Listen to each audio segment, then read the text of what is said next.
I pray that your ears open this evening. I pray that your ears open. The Bible said in Songs of Solomon chapter 4 verse 4, it said the mantle of many warriors, they are hinged on the ear of the gates of Zion. These things float in the spirit. When a man leaves this realm, what he carries is trapped in the spirit, waiting for a man that can enter. I will show you how we enter into depth and dimensions. It's not anything about blood connection or any relationship in the flesh. Your husband can be a GO. He dies, moves him to another country. You may inherit that ministry. You don't have the authority to back it. There's no sentiment about it.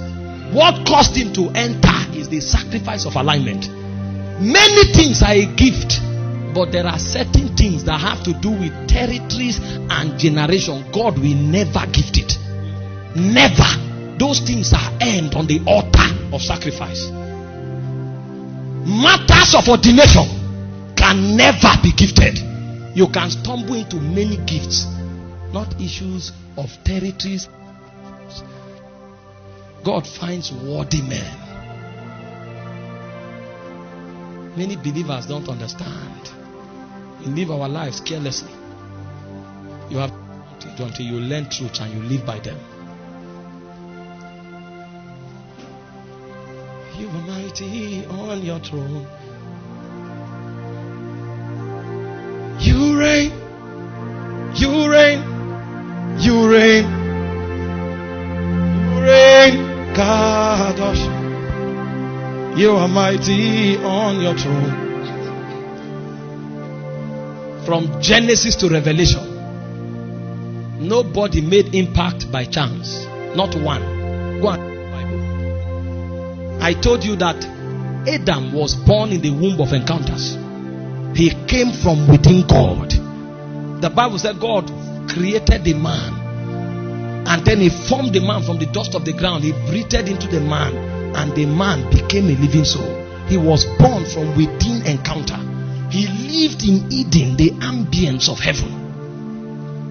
When the earth fell, that pattern did not change. God showed up, and in a whole generation he found no man. And God said he swore in his heart in Genesis chapter 6 that he was going to wipe off everything on the face of the earth, including animals and beasts, until the Bible said, but Noah found favor with God. You don't have encounter with God, you think you can change anything in time, you are a joker. You don't know the beings that regulate time. Civilization is not a coincidence. It's a deliberate orchestration of princes in the spirit. Everything you see happening around you, there is a prince watching over it. People don't wake up and just suddenly want to fornicate. People don't just wake up and suddenly want to steal. People don't wake up and suddenly want to lie. There's a being that sits over the gate of lie. There's a prince that sits over the gate of fornication. It is the energy of that prince that compels sin in the lives of men. For you to break out of the influence of that spirit, be vitally connected to another influence. This is deeper than accepting Jesus as the Lord of your life. Systems and patterns govern creation. They will remain there for eternity. That's why before Christ, the only men that made impact were men of encounter. After Christ, the only men that made impact were men of encounters. How did you think Paul suddenly became mighty among the apostles? He had a team that he traveled with. When Jesus appeared, only him saw him. Only him heard him.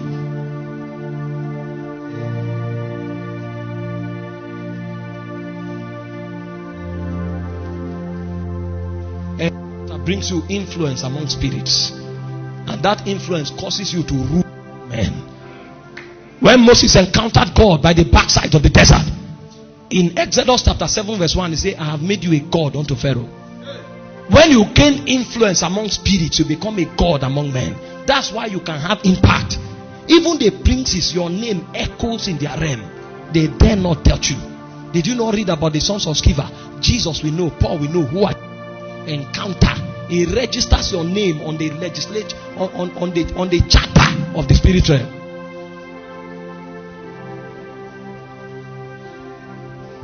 Our generation is weak because encounter is now strange to us.